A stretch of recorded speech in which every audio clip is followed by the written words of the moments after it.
ส่วนรูปที่สองนะครับพระเดชพระคุณหลวงพ่อพระเทพสิงหวราจารย์โสพลโสพโนรองเจ้าคณะจังหวัดเชียงใหม่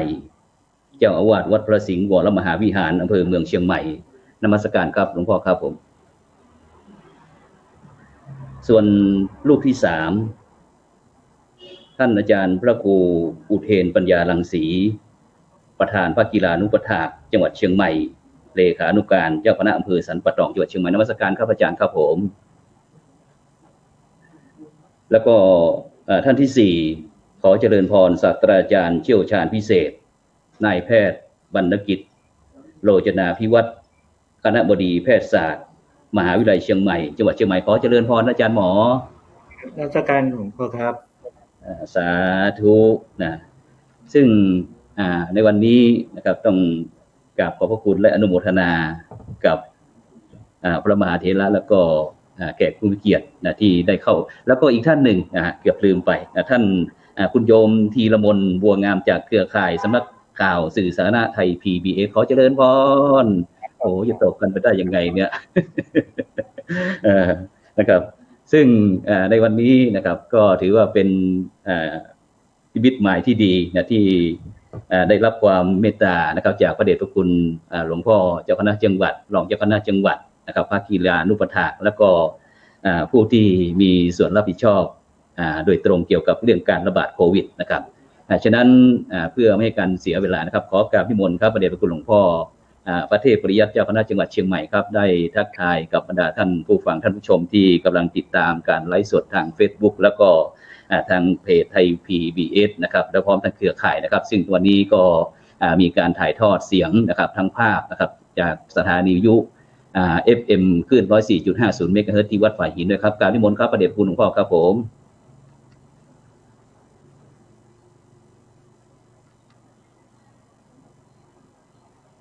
ขอเสียงด้วยเจ้าหน้าที่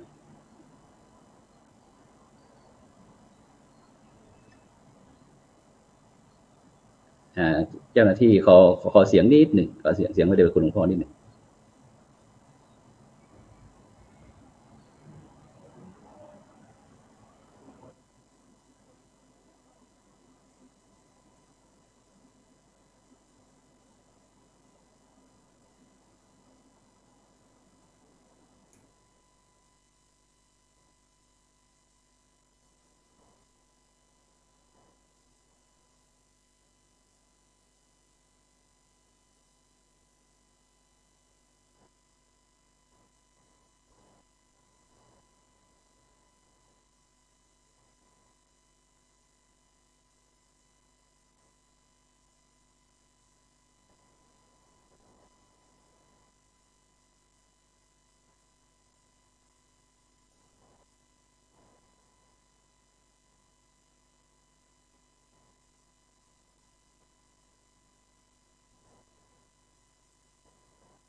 เราเคยปฏิบัติศาสนกิจหรือประเพณีในการเข้าพรรษาของเรามา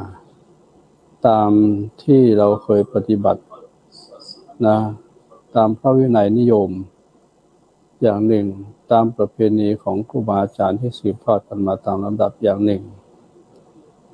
โดยไม่ขาดสายแต่ทีนี้ในปัจจุบันนี้มีเหตุการณ์เกิดขึ้นกับโลกไม่เฉพาะประเทศไทยไปทั่วทั้งโลกเป็นโรคระบาดที่เกิดขึ้นคือโรคระบาดโควิด -19 ที่เราทราบกันดีนับวันที่จะรุนแรงขึ้นก็จะมีบางคำถามเข้ามาว่าเวลาเข้าพรรษาประชาชนทั้งหลายที่เป็นพุทธศาสนิกชนมาร่วมกันทำบุญเราจะทำกันอย่างไรอันนี้เป็นปัญหาสำหรับเราสำหรับพระสงฆ์และสาธุชนทั้งหลายเพราะว่าการรวมกันตั้งแต่10 คน20 คนขึ้นไปนั้นนะจะเป็นปัญหาในการชุมนุมกันอาจจะเป็นการแพร่เชื้อก็ได้ ราะฉะนั้นอย่างไรก็ดีเราก็ต้องปฏิบัติตามมาตรการของกระทรวงสาธารณสุขหรือทางราชการที่กำหนดให้ปฏิบัติกันอันนี้ก็ขอปรารภกันเป็นเบื้องต้นว่าเราควรจะทำอย่างนั้นตามกติกาที่ทางราชการวางไว้นะเป็นเพื่อเป็นระเบียบในการปฏิบัติของไม่เว้นแต่ทั้งพระสงฆ์และศรัทธาสาธุชนทั้งหลายที่ปฏิบัติเหมือนกันหมดเพราะว่าโรคภัยไข้เจ็บประเภทนี้มันไม่เว้นใครไม่เลือกเป็นพระสงฆ์องค์พระเจ้าไม่เลือกว่าเป็นพระเถระเป็นสามเณรไม่เลือกศรัทธาญาติโยมคนเฒ่าคนแก่หรือเด็กเล็กอะไรมันไม่เว้นนะมันไม่เว้นแต่ละคนแต่ละต้องมันก็เป็นโทษเป็นพิษเป็นภัยเหมือนกันหมดเพราะฉะนั้นก็ต้องอยู่ในระบบระเบียบของทางราชการที่ท่านวางไว้ทางราชการวางไว้เหมือนกันนะอันนี้ขอปรารภเป็นเบื้องต้นนะขอเรียนเท่านี้ก่อน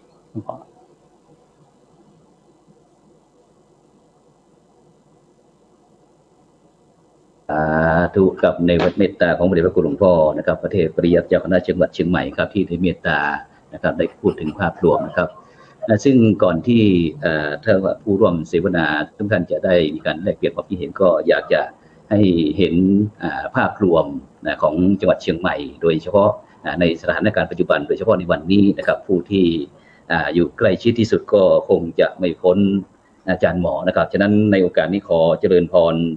ศาสตราจารย์เชี่ยวชาญพิเศษนายแพทย์วรรณกิจโรจนพิวัฒน์นะครับคณบดีคณะแพทยศาสตร์มหาวิทยาลัยเชียงใหม่นะครับได้พูดภาพรวมให้ผู้เข้าร่วมเสวนาได้ฟังว่าในวันนี้ว่าสถานการณ์เชียงใหม่ของเราเป็นยังไงบ้างแล้วก็มีจำนวนเพิ่มขึ้นลดลงยังไงหรือว่ามีมาตรการยังไงความเคลื่อนไหวที่ท่านผู้ว่าได้มีออกกฎอะไรก็ลองคุยถวายกับผู้ร่วมเสวนาขอเจริญพรเลยอาจารย์หมอครับกับนมัสการครับพระมหาเถระพระครูบาอาจารย์ทุกรูปเลยครับวันนี้ก็คงอยากจะชี้แจงเกี่ยวกับเรื่องการระบาดของภาวะของโควิด -19 นะครับก็คงเป็นส่วนหนึ่งที่อย่างที่พระเดชพระคุณหลวงพ่อได้กล่าวนะฮะว่ามีการระบาดไปทั่วโลกนะครับวันนี้ก็เป็นสิ่งที่น่าตกใจครับเพราะว่าเรามีคนไข้ในประเทศนะฮะมากที่สุดตั้งแต่เราเคยมีมาก็คือมีเพิ่มขึ้น 11,397 คนนะฮะในทั่วประเทศนะครับ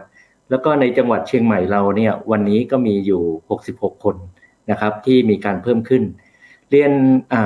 ทุกท่านทราบนะครับว่าจริงๆเรารู้สึกว่าเรามีการระบาดหนักในช่วงเดือนเมษาที่ผ่านมาก็ต้องขอเรียนกับนักวิชาการของหลวงพ่อทุกท่านนะฮะที่ต้องทางพวกเราเนี่ยได้ขอตึกสงฆ์ส่วนหนึ่งที่เอามาทำเป็นคนไข้ตึกของคนไข้โควิดนะฮะในช่วงเมษาที่ผ่านมาทำให้จังหวัดเชียงใหม่ได้ผ่านพ้นวิกฤตมานะครับก็หลังจากนั้นเดือนเมษามาก็เดือนพฤษภามิถุนาก็สถานการณ์ดีขึ้นนะครับเรารู้สึกว่าประมาณเดือนมิถุนาเนี่ยตัวเลขเราไม่ถึง10นะฮะเราก็ดีใจนะฮะเจอเล็กเจอน้อยนะครับก็มาเริ่มเพิ่มขึ้นจริงๆวันที่5กรกฎาคมที่ผ่านมาก็มีขึ้นมาประมาณ17แล้วก็ตอนนี้ก็อยู่ในเกิน50นะฮะก็อยู่วันนี้66เมื่อวาน52นะครับแล้วก็วันก่อนก็มี76กับ66นะครับก็จะเห็นว่าสถานการณ์ก็มีการรุนแรงขึ้นนะครับแต่ก็ต้องเรียนว่าในจังหวัดเชียงใหม่ก็ยังดีกว่ากรุงเทพมหานครเพราะกรุงเทพมหานครตอนนี้หนักมากนะครับผมเรียนให้ครูบาอาจารย์ทุกท่านทราบนะครับว่าในจังหวัดเชียงใหม่เนี่ยตอนนี้เรามีผู้ป่วยสะสมเนี่ยประมาณ 4,700 คนนะครับตั้งแต่มีการระบาดนะครับแล้วก็เรามีเสียชีวิตอยู่27คนนะครับแต่ว่าตอนนี้เนี่ยทางจังหวัดเชียงใหม่เรียนว่าเรามีการทำงานอย่างเป็นระบบนะครับทางโรงพยาบาลมหาราชนครเชียงใหม่เราก็ทำงานร่วมกับโรงพยาบาลนครพิงค์แล้วก็โรงพยาบาลต่างๆในสาธารณสุขนะฮะต้องบอกว่าจังหวัดเชียงใหม่เป็นจังหวัดที่ได้รับการชื่นชมนะฮะในการดูแลผู้ป่วยโควิด -19 ฮะเนื่องจากว่าไร้รอยต่อฮะมีการส่งต่อผู้ป่วยเพื่อการรักษาที่ดีที่สุดไม่มีคำนึงถึงเรื่องประเด็นต่างๆในการข้ามกระทรวงอะไรต่างๆนะครับก็เรียนให้ทราบว่านี่ก็คงเป็นสถิติอันหนึ่งก็อย่างที่ทราบนะครับว่าตอนนี้มีจำนวนเคสที่เพิ่มขึ้นต้องเรียนว่าประมาณ 50-60% ก็เป็นผู้ป่วยที่มาจากต่างจังหวัดแล้วกันนะครับที่มาแล้วก็มาพักรักษาอยู่ที่เรา แล้วก็อีกส่วนหนึ่งก็ติดในเกี่ยวกับในหมู่บ้านหรือว่าในครอบครัวนะครับก็ชุมชนก็เป็นส่วนหนึ่งที่ทำให้ติดได้เยอะนะครับผมเรียนว่าในช่วงเข้าพรรษาเนี่ยก็คงเป็นส่วนหนึ่งก็ผมทราบเลยครับว่ากิจกรรมทางการเข้าพรรษาของพระสงฆ์นะฮะก็ของศาสนาเนี่ยก็มีความสำคัญอย่างยิ่งก็วันนี้ก็เป็นโอกาสดีนะฮะที่อยากจะคิดว่ามาแชร์นะครับในส่วนที่คิดว่าน่าจะมีประโยชน์และการป้องกันเกี่ยวกับโรคโควิด -19 นะครับในจังหวัดนะฮะก็เรียนว่าในจังหวัดเชียงใหม่เนี่ยเราก็มีออกมาตรการนะครับเนื่องจากว่าประมาณต้องเรียนว่าตั้งแต่วันนี้เป็นต้นไปนะฮะตั้งแต่เมื่อวานแล้วกันนะครับเขาทางกระทรวงจังหวัดเนี่ยคณะกรรมการโรคติดต่อจังหวัดเชียงใหม่นะครับก็ออก80นะฮะครั้ง2564เนี่ยก็ต้องบอกว่าคณะกรรมการโรคติดต่อเนี่ยได้เสนอออกมาว่าขอให้มีการควบคุมนะฮะงานประเพณีนิยมนะฮะหรือกิจกรรมใดๆนะฮะจำกัดผู้ร่วมไม่เกิน50ท่านนะครับในครั้งหนึ่งเนี่ยไม่เกิน50ท่านเราเคยเปิดไปถึง200นะฮะตอนช่วงดีๆแล้วก็ลดมาเหลือ150 100แล้วก็ตอนนี้50นะครับแล้วก็ถ้ามีความจำเป็นในกรณีอื่นจะต้องขอยื่นไปที่กรมควบคุมโรคนะครับแล้วก็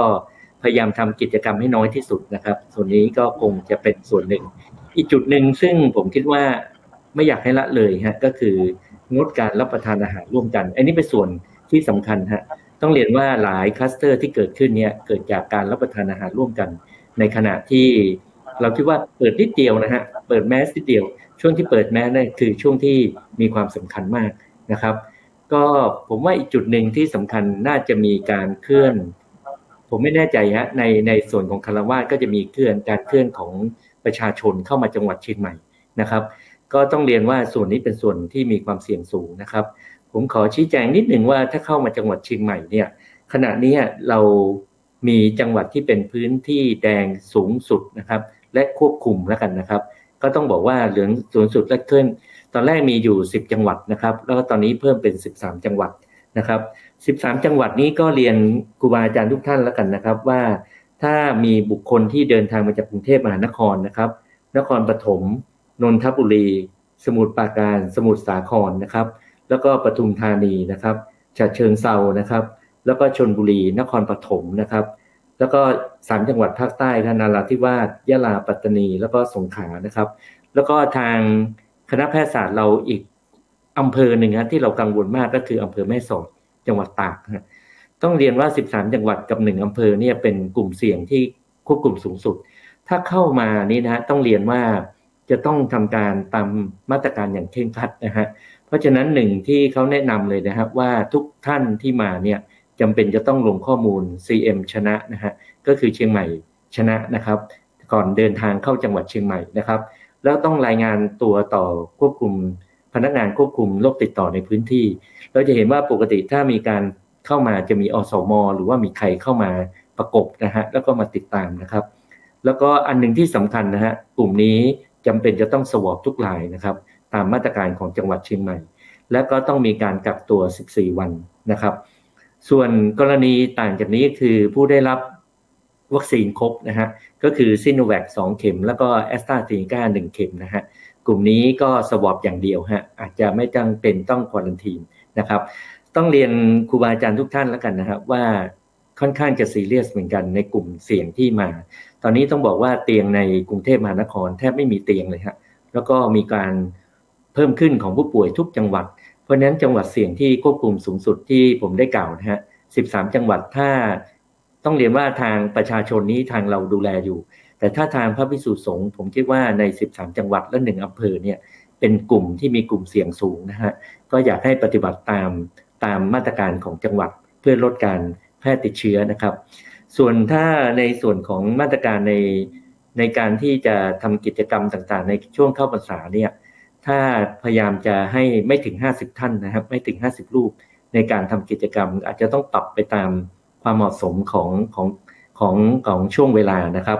จุดหนึ่งที่สำคัญก็ผมอยากจะแนะนำแล้วกันนะครับว่า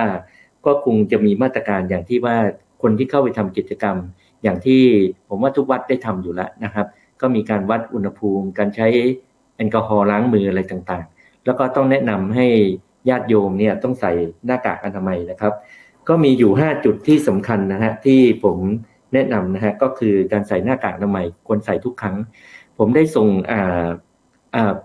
โปสเตอร์แล้วกันนะครับไปส่วนของคณะแพทยศาสตร์ที่เป็นคำแนะนำก็จะส่งตามไปอีกทีเพื่อจะส่งกระจายไปว่าการใส่หน้ากากยังไง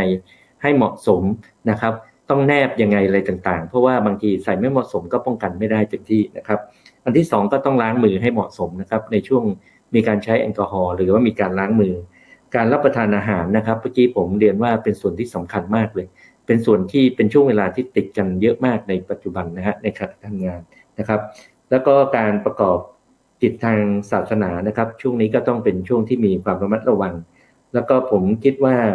งดการจัดประชุมหรือว่าเว้นระยะห่างต่างเนี่ยก็คงเป็นส่วนที่ทำให้กิจกรรมมันน้อยที่สุดนะครับก็เป็นส่วนของเบื้องต้นที่ผมอยากจะเป็นส่วนแนะนำแต่ผมเรียนว่าถ้าพระภิกษุสงฆ์มาจากจังหวัดเสี่ยงที่ผมได้กล่าวนะครับอันนี้จริงๆซีเรียสนะฮะต้องบอกเลยว่าค่อนข้างอยากจะให้มีการควบคุมพิเศษแล้วก็ผมคิดว่าถ้าเราปฏิบัติตามเนี่ยความปลอดภัยก็จะตามมานะครับเพราะฉะนั้นในเบื้องต้นแล้วกันนะครับผมขอกล่าวนี้ต้องเรียนว่าสถานการณ์แย่ลงเรื่อยๆนะครับแล้วก็ผมอยากให้ช่วงพรรษานี้ทุกคนได้ทำบุญนะครับพร้อมกับปลอดภัยแล้วกันนะครับก็ขอบคุณพระเดชพระคุณทุกท่านครับครูบาอาจารย์นะครับ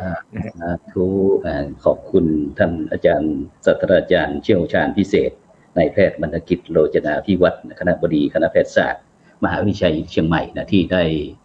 พูดถึงเล่าถึงเรื่องสภาพ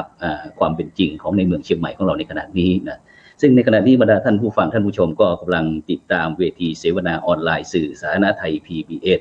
นะไลฟ์สดทาง Facebook นะหรือว่าชมติดตามทางเพจไทย PBS เพจธรรมะเป็นทีมแล้วก็เพจ IDTO เพจพระนักศึกษานักสื่อสารนะแล้วก็เครือข่ายสถานีวิทยุคลื่นสีขาวคลื่น 104.50 เมกะเฮิรตซ์ซึ่งบรรดาท่านผู้ฟังก็สามารถที่จะส่งข้อความมาทางอินบ็อกซ์นะว่าจะสอบถามเกี่ยวกับเรื่องการอย่างไรก็ได้นะซึ่ง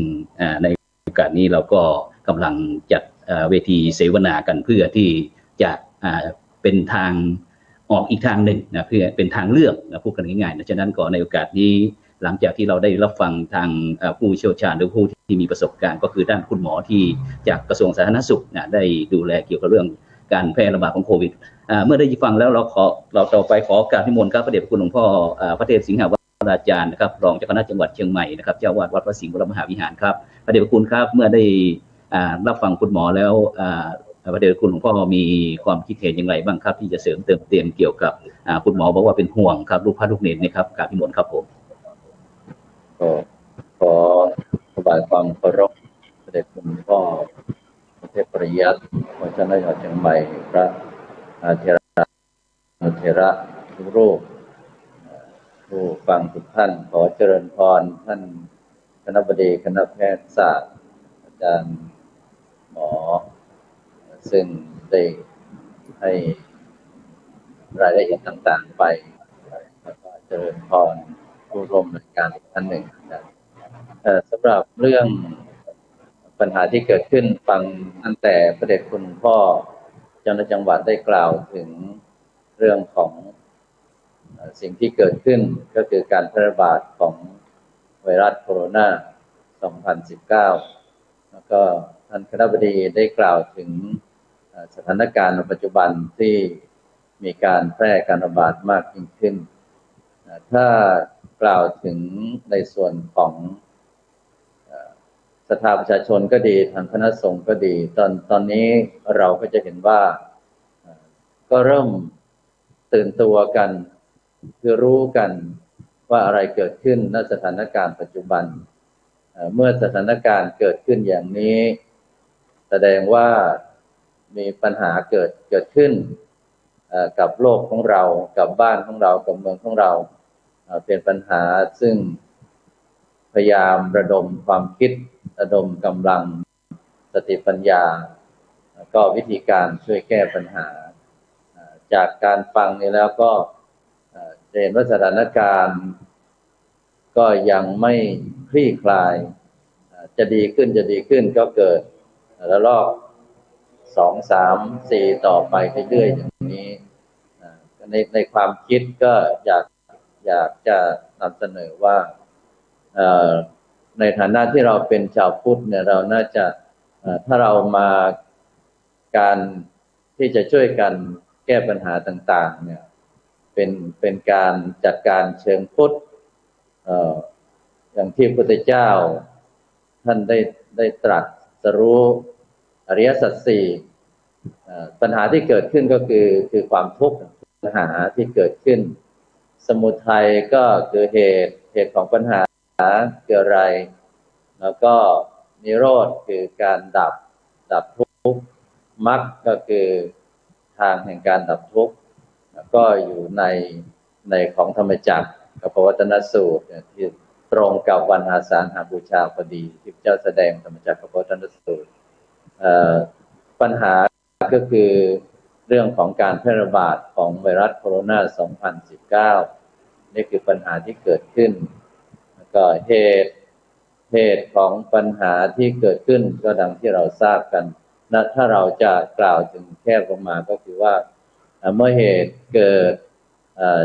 การแพร่ระบาดเนี่ยเช่นเกิดจากการเคสต่างๆที่อาจารย์คณบดีท่านได้กล่าวขึ้นเกิดจากคลัสเตอร์หลายๆที่หลายๆแห่ง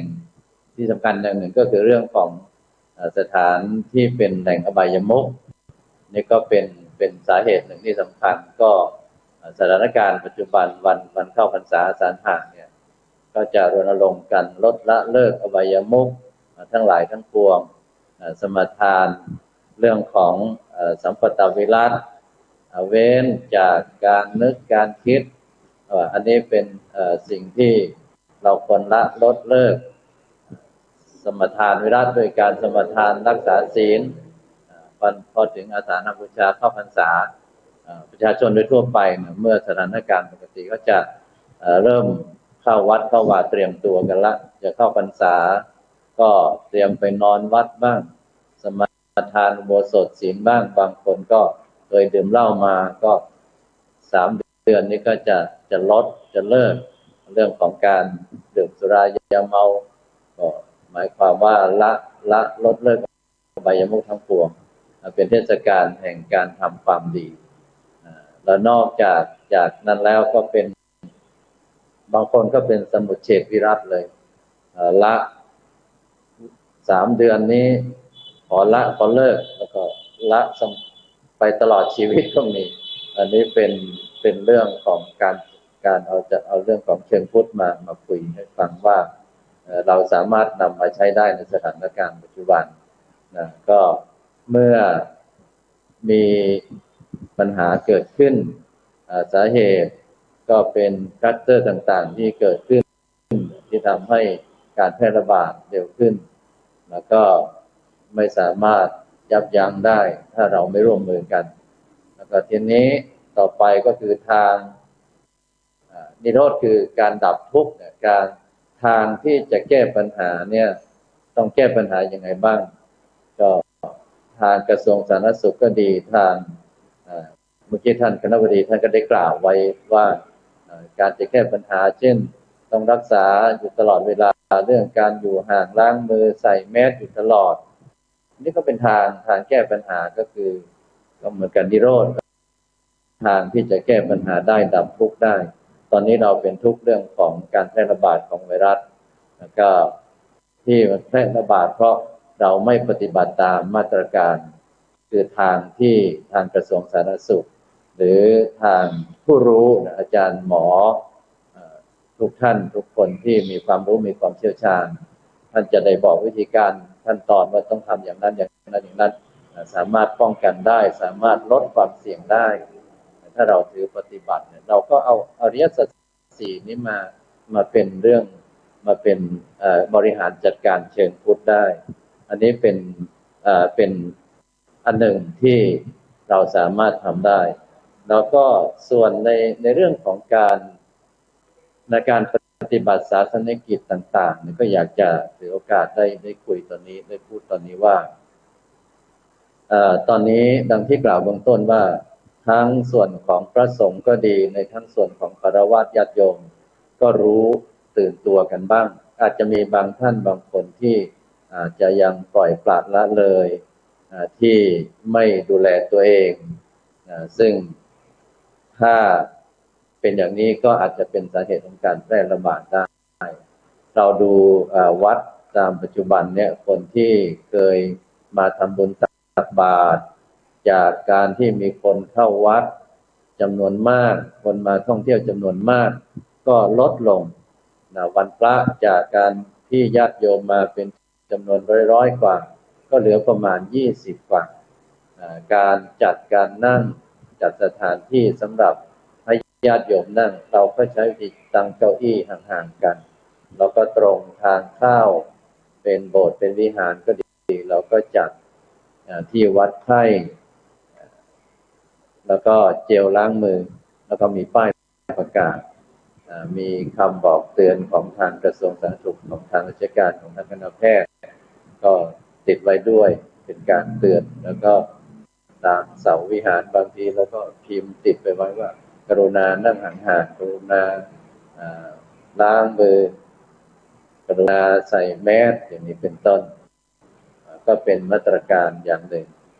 ที่สามารถที่จะช่วยลดความเสี่ยงได้และนอกจากนั้นความสะอาดของศาสนสถานก็เป็นอีกส่วนหนึ่งซึ่งอันนี้ทางวัดก็ต้องช่วยกันดูแลญาติโยมที่มาที่วันเกรงกันว่าในวันเข้าพรรษาเนี่ยตามที่พระเดชคุณพ่อเจ้าคณะจังหวัดได้กล่าวต้นวันปกติแล้วเนี่ยเทศกาลเข้าพรรษานี้คนก็จะต้องไปทำบุญตักบาตรทำบุญที่ส่วนกุศลให้กับบรรพบุรุษบรรพชนก็อยากจะเจริญพรญาติโยมสาธุชนทั้งหลายว่าเนื่องจากสถานการณ์ปัจจุบันนี้เราจะมารวมตัวกันมากๆทางจังหวัดแต่ละจังหวัดก็มีมาตรการมีประกาศของจังหวัดบอกเตือนแล้วแต่บริบทของจังหวัดนั้นๆการมาทำบุญตักบาตรหรือการมาฟังเทศน์ฟังธรรมเช่นมาทำบุญตักบาตรอาจจะไม่มาพร้อมกันก็ได้บางคนบางท่านมาใส่บาตรแล้วก็ใส่เสร็จแล้วก็ออกไปก่อนก็เพราะเรารู้อยู่ว่าสถานการณ์ไม่เหมือนเสี่ยงการมาทำบุญ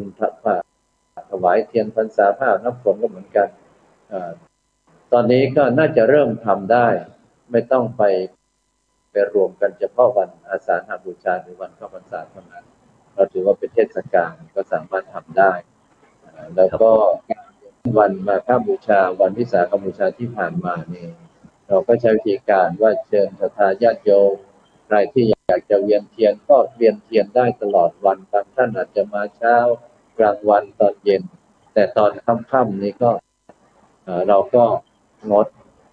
เราขอให้เป็นเฉพาะส่วนของพระของเนรให้พระเนรภายในวัด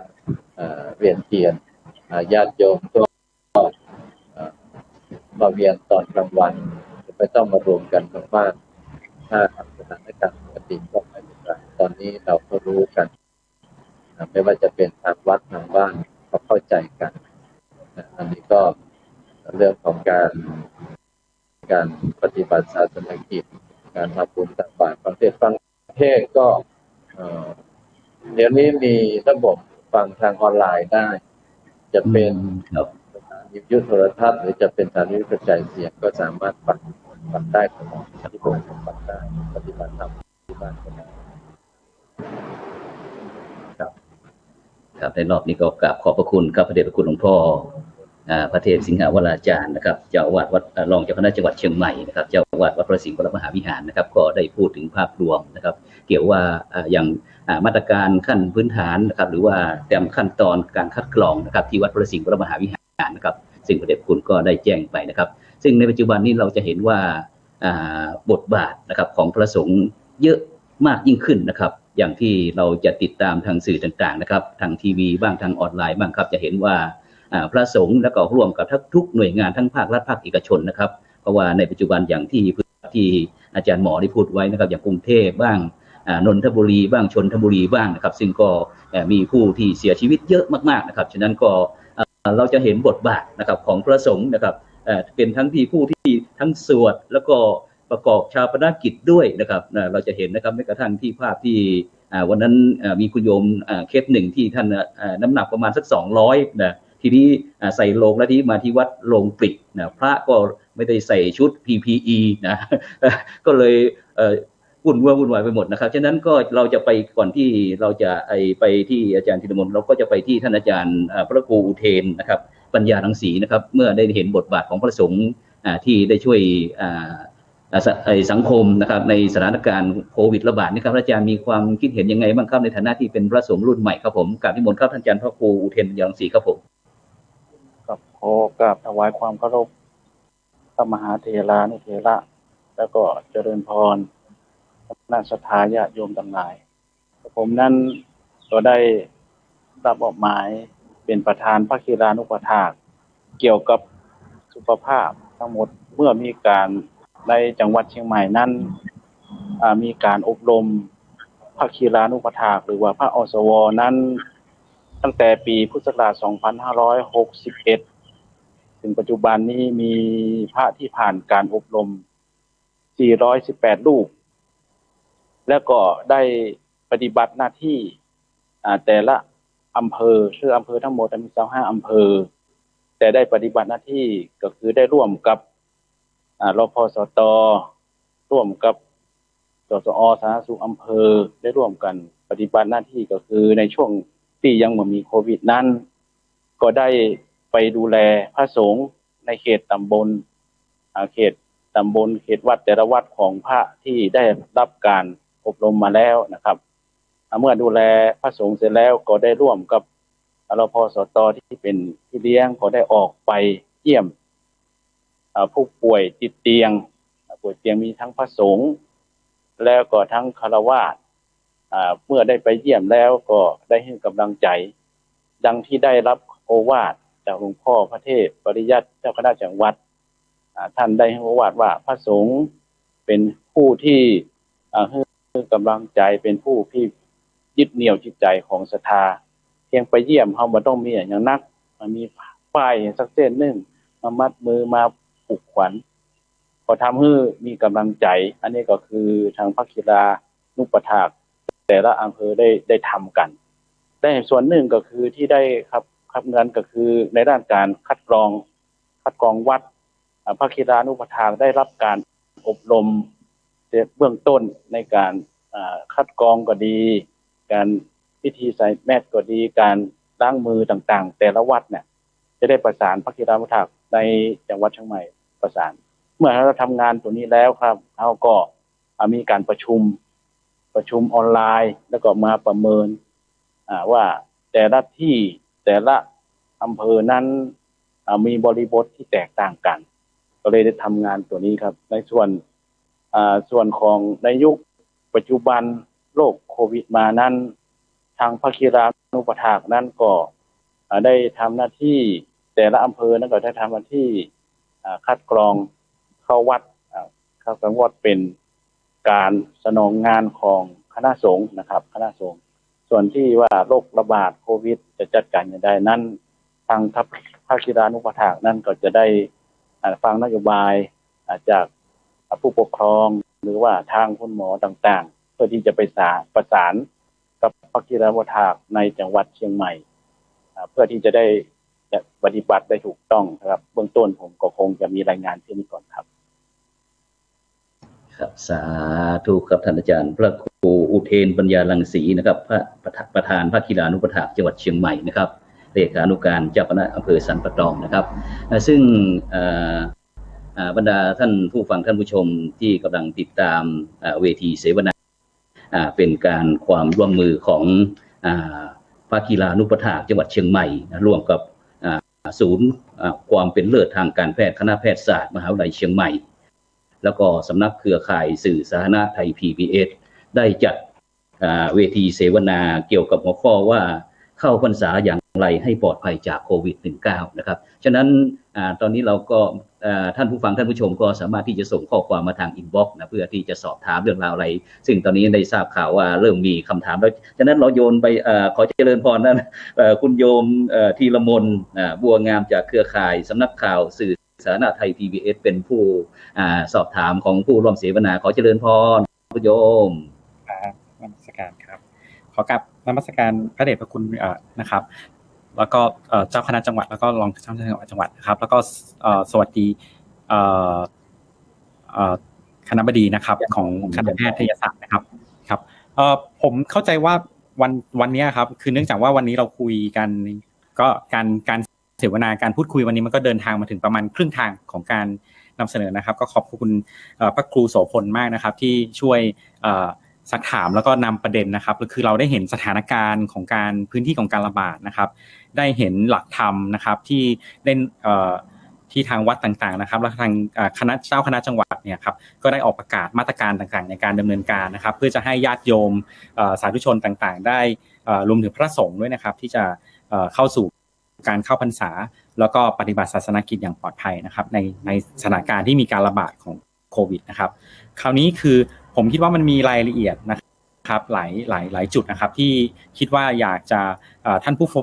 ผู้ชมทางบ้านนะครับอยากจะทราบหรืออยากจะเข้าใจเพิ่มเติมหรืออาจจะมีการอย่างที่ทุกคนเห็นกันเนี่ยว่ามันทวีความรุนแรงเพิ่มขึ้นนะครับแล้วก็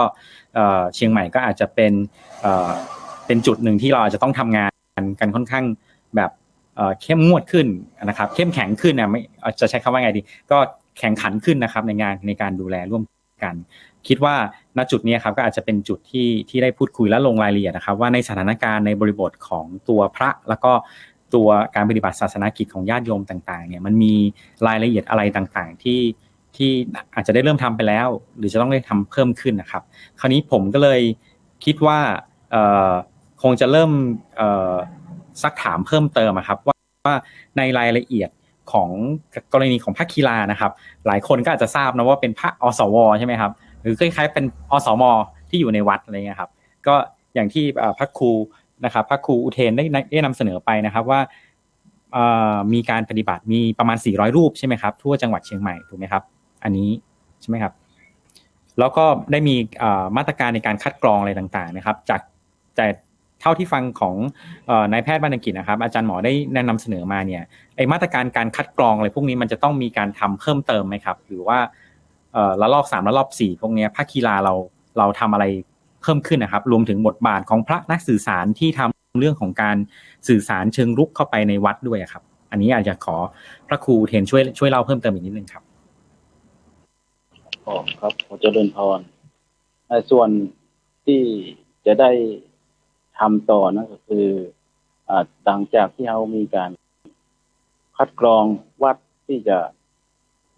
วัดอุณหภูมิเพื่อที่จะให้ผู้คนนั้นได้เข้ามาสู่วัดร่วมกับรพสตร่วมกับเจ้าหน้าที่นั้นเป็นส่วนหนึ่งก็คือโรคโควิดเนี่ยมันระบาดหนักมาคิดว่าในเรื่องของการป้องกันนั่นก็เป็นส่วนสำคัญในการที่โดยเฉพาะการรณรงค์ฉีดวัคซีนโดยคณะสงฆ์นั้นแต่ละอำเภอที่มีการประกาศฉีดวัคซีนนั้นเท่าที่ได้ทราบนั้นก็ยังบ่เต็ม 100% เพราะว่าบางลูกก็กลัวแต่ละอำเภอก็มีรพสตเข้าไปตรวจสอบไปถามรายชื่อไปฉีดวัคซีนกันส่วนหนึ่งคือทางภาคีรานุปถากนั้นก็ได้ทำงานร่วมมีเครือข่ายโดยเฉพาะร่วมกับรพสตแล้วก็มีพชอคือในเขตแต่ละอำเภอนั้นเพื่อจะเตือนสุขภาพทั้งหมดนั้นก็คงว่าคงจะมีมาตรการที่ว่าจะเข้มขึ้นก็คือว่าเราจะได้มีการประชุมของภาคีรานุปถากเพื่อสยองนโยบายก็คือประชุมทางออนไลน์ตรงนี้เขาก็ประชุมทางออนไลน์ตลอดนะครับช่วงอำเภอเนี่ยช่วงอำเภอประชุมกันเพราะว่าอำเภอแต่ละอำเภอนั้นจะมีประธานภาคีรานุปถากระดับอำเภอระดับตำบลบางอำเภอก็จะขับเคลื่อนไปถึงระดับวัดมีภาคีรานุปถากนี่ก็คงจะประชุมปรึกษาหารือทุกภาคส่วนพระนักศึกษาก็ดีทางคุณหมอก็ดีทางพระผู้ปกครองพระเถระที่จะได้ให้คำแนะนำว่าควรจะทำอย่างไรที่ถูกต้องแล้วก็เป็นการดำเนินงานที่พระองค์สวจะได้ทำได้สบายใจครับประมาณที่ว่าเป็นก่อนครับผมก็คือตอนนี้สถานการณ์ก็คือมีการฉีดวัคซีนใช่ไหมครับในมีโควต้าเนาะฉีดให้ตัวพระสงฆ์ในเขตจังหวัดแต่ว่าก็ยังไม่ครบใช่ไหมครับตามโควต้าที่รับการจัดสรรเนาะอันนี้ก็จะเป็นอีกโจทย์หนึ่ง ที่ได้หรือทางคุณหมออาจจะได้ช่วยเติมนะครับหรือพระคุณเจ้าต่างๆอาจจะช่วยเสริมก็ได้นะครับว่ารายละเอียดของการดำเนินการในการสร้างความมั่นใจในกลุ่มของพระสงฆ์เองเนี่ยบทบาทของพระนักศึกษาในการที่จะให้รณรงค์สร้างความเชื่อมั่นนะครับแล้วก็เข้าสู่เรื่องของการปฏิบัติได้อย่างไรนะครับตอนนี้ผมไม่ทราบว่าอันนี้พยายามอยากจะถามคำถามเพื่อจะตั้งต้นให้ทางอาจารย์หมอได้ช่วยตอบคำถามด้วยนะครับในข้อสงสัยด้วยเนาะผมไม่มั่นใจครับว่าในกรณีของมันจะต้องปรับหรือมันจะต้องประยุกต์หรืออะไรยังไงครับหรือมันมีจุดพิเศษหรือเปล่าครับที่อาจจะทำให้มาตรการในการป้องกันต่างๆเป็นจุดที่คนจะต้องระวังนะครับอันนี้อาจจะได้ปรึกษาคุณหมอได้นำเสนอด้วยครับครับในแง่ของผมแล้วกันนะครับขอตอบในส่วนของวัคซีนก่อนแล้วกันนะครับได้ยินใช่ไหมฮะได้ยินนะฮะได้ยินไหมครับได้ยินครับได้ยินครับก็ในส่วนของวัคซีนเนี่ยก็ทางคณะแพทยศาสตร์ได้ร่วมกับสำนักพุทธนะฮะแล้วก็ได้กลับเรียนครูบาอาจารย์ทุกท่านว่าเราได้จัดหาวัคซีนมาให้สำหรับฉีดพระสงฆ์นะฮะก็ตอนแรกเราคาดว่าจะมีถึงประมาณสักเกือบพันกว่าลูกนะฮะตอนนี้ถ้า2 วัน2 ครั้งที่เราได้ฉีดไปเนี่ยตอนนี้ตกประมาณพันกว่าลูกนะฮะประมาณ 1,200 ลูกก็จริงๆก็ในจังหวัดเชียงใหม่ที่ผมทราบเนี่ยก็อย่างน้อยในอำเภอเนี่ยก็ต้องมีประมาณเกือบ 7,000 ลูกก็อย่างที่ครูบาอาจารย์ได้กล่าวนะครับพระภิกษุสงฆ์บางลูกก็ยังไม่พร้อมที่จะรับการฉีดหรือว่าได้รับการฉีดในส่วนของอำเภออื่นไปละก็คงเป็นส่วนหนึ่งนะครับแต่ว่าต้องเรียนว่าถ้าจะทำให้เกิดภูมิคุ้มกันหมู่ได้เนี่ยต้องฉีดได้ประมาณสัก 60-70% ของประชากรทั้งหมดเพราะนั้นก็ยังเป็นจุดหนึ่งที่ของจังหวัดเชียงใหม่ก็กำลังจะไปเหมือนกันก็ที่จังหวัดเชียงใหม่เราตั้งเป้านะฮะเรามีคนอยู่ประมาณ1,700,000 คนนะฮะเราคิดว่าเราอยากจะฉีดให้ครบนะฮะคือจะทำให้เกิดภูมิคุ้มกันหมู่ได้จะต้องฉีดได้1,200,000 คนตอนนี้เราฉีดได้เชื่อไหมฮะเราฉีดได้ประมาณแค่ 200,000 คนเองฮะนะครับในเข็มเดียวก็คือคิดเป็นแค่ประมาณไม่ถึง 12% ก็คงจะต้องเป็นในส่วนที่ถ้าวัคซีนมาแล้วก็ในส่วนต่างๆที่จะเกิดขึ้นก็ยังอยากคิดว่าในประสบการณ์ทางการแพทย์นะฮะต้องบอกวัคซีนก็ยังมีความปลอดภัยสูงแล้วก็เรียนว่าเราได้ฟังข่าวอะไรต่างๆก็ส่วนใหญ่แล้วก็จะเป็นเปอร์เซ็นต์ที่ในการฉีดวัคซีนทั่วไปก็เกิดขึ้นได้เช่นเดียวกันก็อยากเรียนให้ท่านครูบาอาจารย์ทุกรูปได้ทราบแล้วกันนะครับผมที่จริงดีใจอันหนึ่งนะฮะที่วันนี้ได้โอกาสได้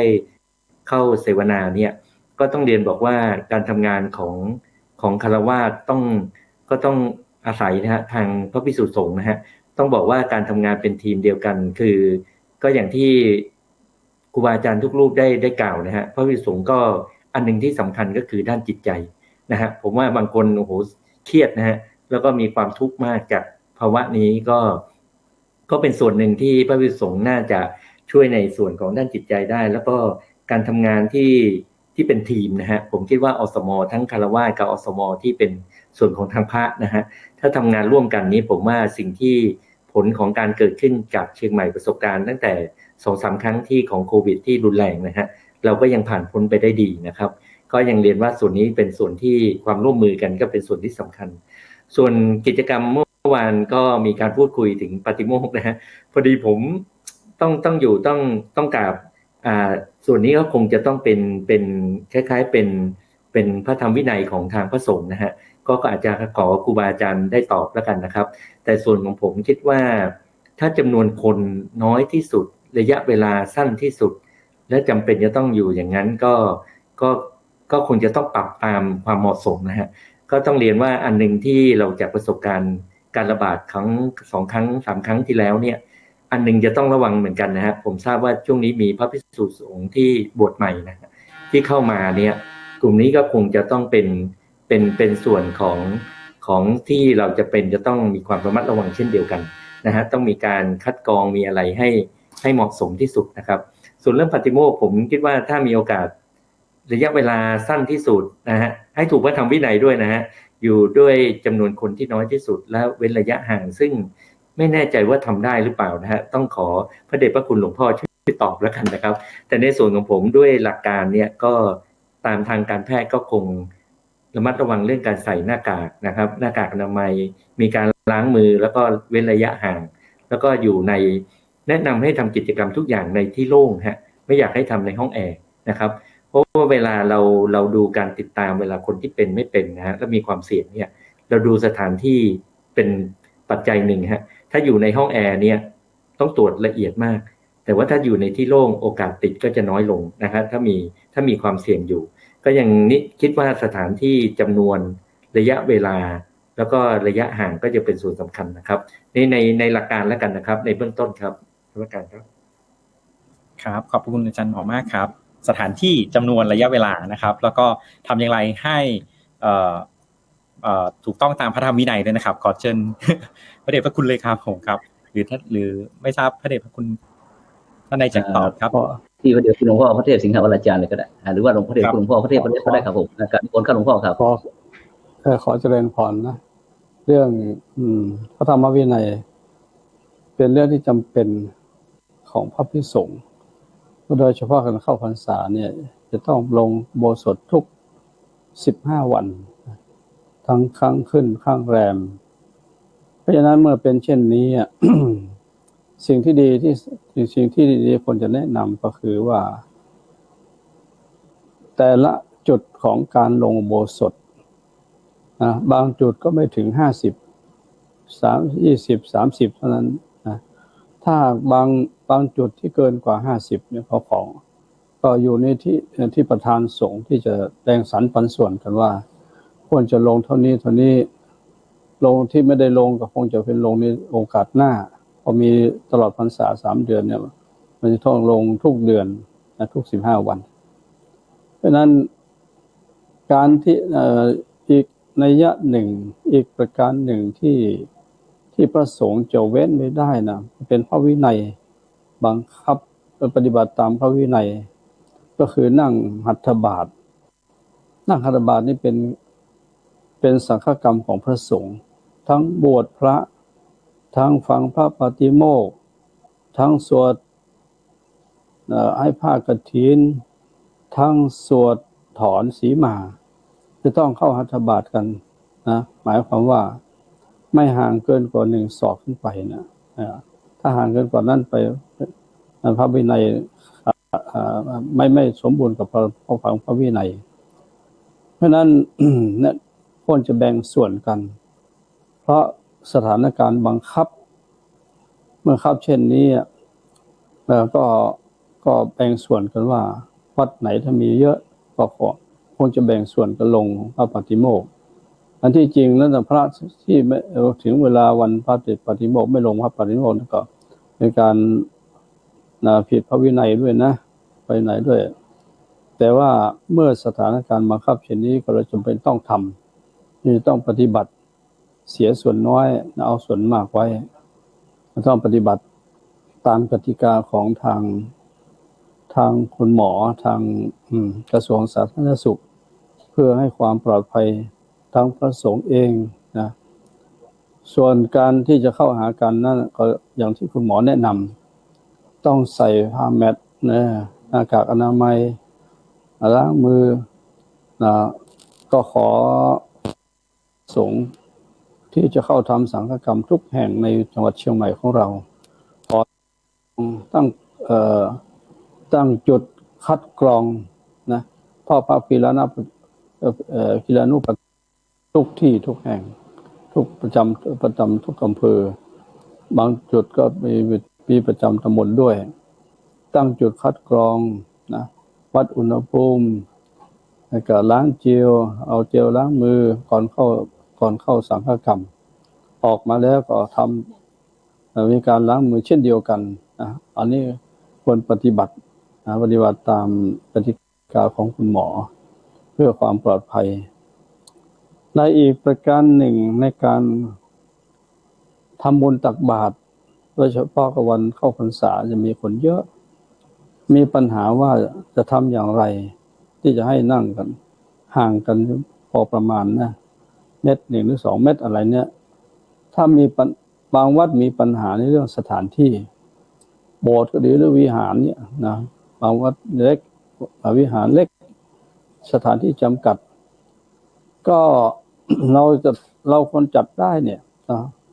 เพราะว่าไม่ได้จำกัดเรื่องการลงสังฆกรรมของเหมือนกับพระก็ควรตั้งเต็นท์นอกวิหารนอกศาลาการประเรียนตั้งเต็นท์ในที่โล่งๆเหมือนกับคุณหมอท่านแนะนำให้ว่าการอยู่ในที่แออัดอยู่ในห้องแอร์เนี่ยเป็นปัญหาเพราะว่ามีการหมุนเวียนกันของโรคอยู่ในที่นั้นวนเวียนกันอยู่นั้นติดกันได้ง่ายขึ้น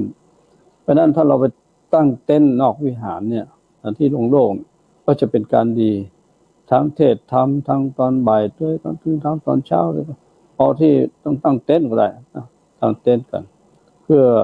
ให้ถูกกับสุขลักษณะของการเว้นจากการรับโรคระบาดของโควิดกันอันนี้ขอให้ขอแนะนำเนี่ยเป็นเบื้องต้นนะเพราะฉะนั้นขอฝากพระสงฆ์ทั้งหลายว่า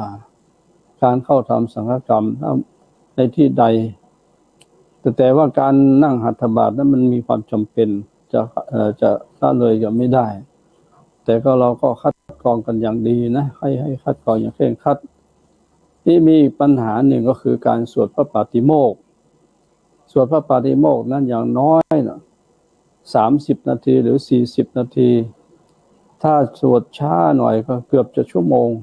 นี้ก็จะต้องใช้เวลาแต่ว่ามีข้อมีเงื่อนไขอยู่ว่าในสมัยใดพระสงฆ์ลงอุโบสถสังฆกรรมกันถ้ามีเหตุที่จำเป็นจะต้องยกเลิกหรือเลิกในตอนท่ามกลางอย่างนี้อย่างเช่น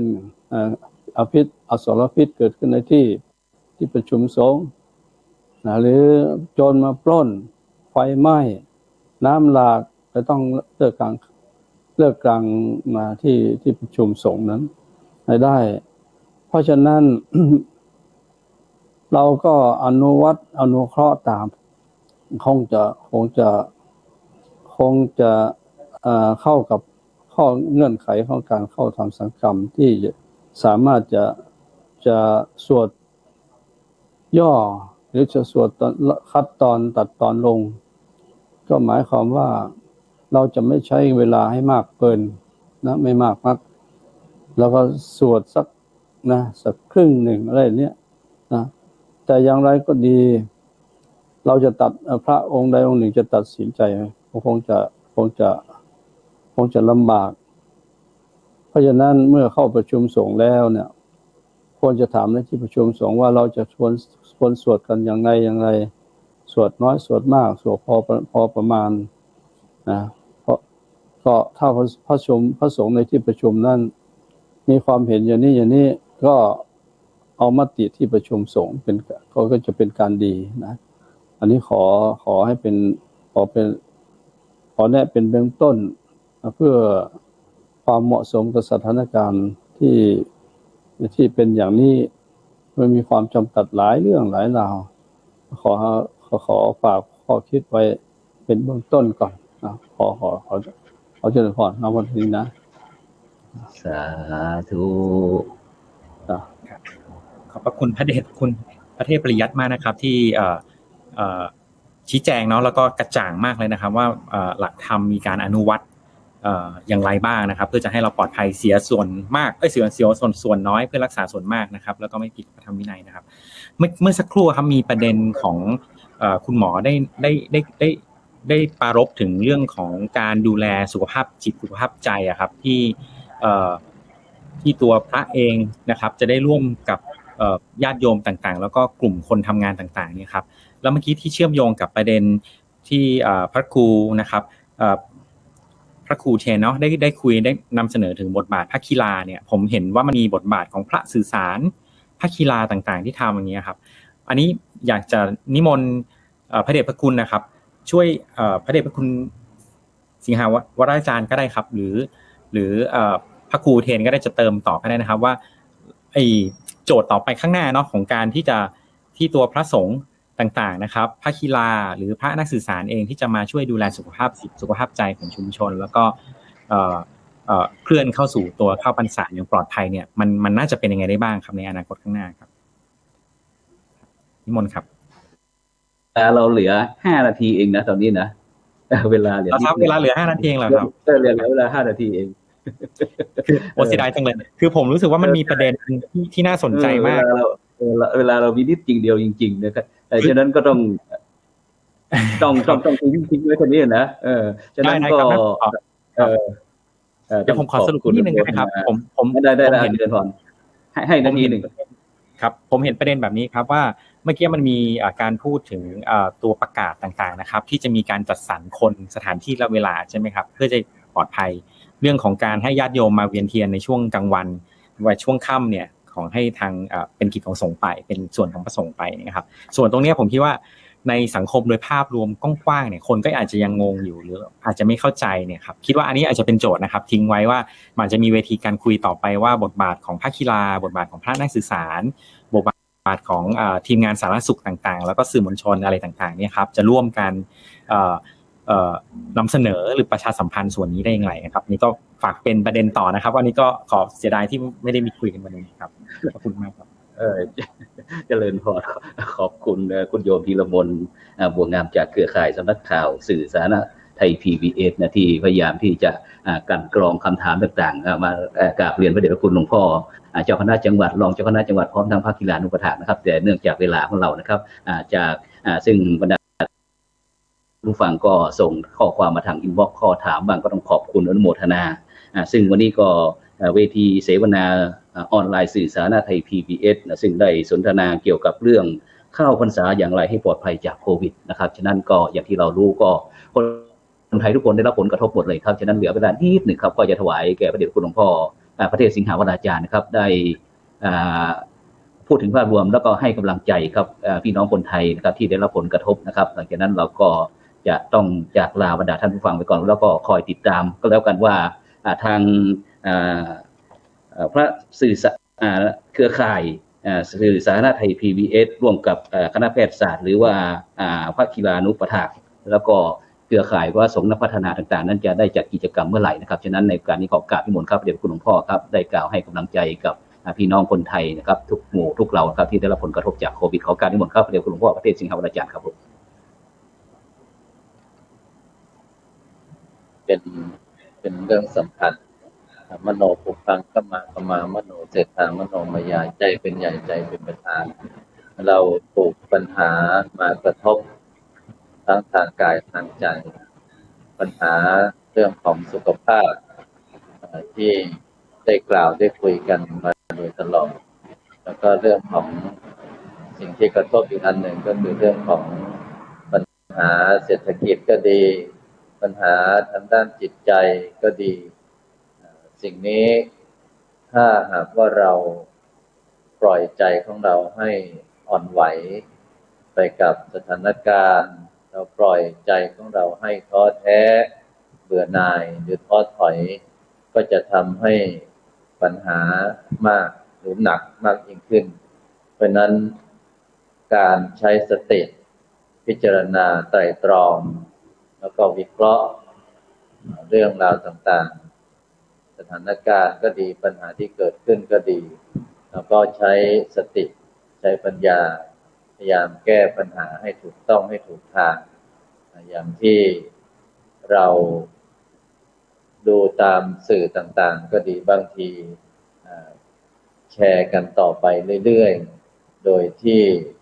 ข้อมูลเราไม่ทราบว่าข้อมูลจริงหรือข้อมูลที่ไม่จริงเพราะนั้นเราก็ต้องฟังผู้รู้คือฟังทางกระทรวงสาธารณสุขก็ดีฟังทางคุณหมอก็ดีท่านจะรู้ดีบางท่านบางคนก็จะแชร์เอาความคิดก็ไปใส่พอได้เรื่องนั้นมาเรื่องนี้มาก็พูดไปก็ไปแชร์ต่อไปเรื่อยๆแล้วก็ทำให้เกิดความค่อยเก๋ทำให้คนที่มีกำลังใจท้อถอยก็ยิ่งมีความทุกข์มากขึ้นเพราะนั้นกำลังใจเราต้องสร้างขึ้นมาสร้างพลังใจให้เข้มแข็งบุคคลอื่นที่อยู่ร่วมโลกกับเราเป็นทุกข์เหมือนกับเราเขาอยู่ได้เขาพยายามต่อสู้เขาพยายามดิ้นรนเขาพยายามที่จะแก้ปัญหาร่วมกันถ้าเราช่วยกันให้กำลังใจซึ่งกันและกันไม่ทอดทิ้งกันห่วงใยกันก็สามารถที่จะ ผ่านพ้นอุปสรรคปัญหาทั้งปวงทั้งหลายทั้งปวงได้ก็อยากให้ทุกท่านมีกำลังใจไม่ว่าจะเป็นทางฝ่ายพระสงฆ์ก็ดีฆราวาสก็ดีก็ต้องให้กำลังใจซึ่งกันและกันเพราะทุกฝ่ายก็พยายามจะช่วยกันแก้ปัญหาอยู่แล้วปัญหาจะคลี่คลายไปถ้าเราร่วมไม้ร่วมมือกันและก็ไม่ทอดทิ้งกันให้กำลังใจเสริมซึ่งกันและกันแล้วก็ขอฝากทุกท่านไว้เพียงแค่นี้สาธุกับขอบพระคุณนะครับเนื่องจากเวลามินิจริงๆครับฉะนั้นในวันนี้นะครับในนามของเวทีเสวนาออนไลน์สื่อสาธารณะไทย PBS นะครับที่ได้สนทนาเกี่ยวกับเข้าพรรษาอย่างไรให้ปลอดภัยจากโควิดนะครับกับขอบพระคุณนะครับพระเดชพระคุณหลวงพ่อพระเทพปริยัติเจ้าคณะจังหวัดเชียงใหม่นะครับพระเดชพระคุณหลวงพ่อพระเทพสิงหวราจารย์รองเจ้าคณะจังหวัดเชียงใหม่เจ้าอาวาสวัดพระศรีวรมหาวิหารนะครับท่านอาจารย์พระครูเทนปัญญารังสีนะครับประธานพระกีฬานุปถัมภ์จังหวัดเชียงใหม่แล้วก็ขออนุโมทนากับศาสตราจารย์เชี่ยวชาญพิเศษนายแพทย์บรรณกิจโลจนะพิวัตรนะครับคณบดีคณะแพทยศาสตร์มหาวิทยาลัยเชียงใหม่นะครับที่ได้มาร่วมด้วยช่วยกันนะครับเสริมเติมเต็ม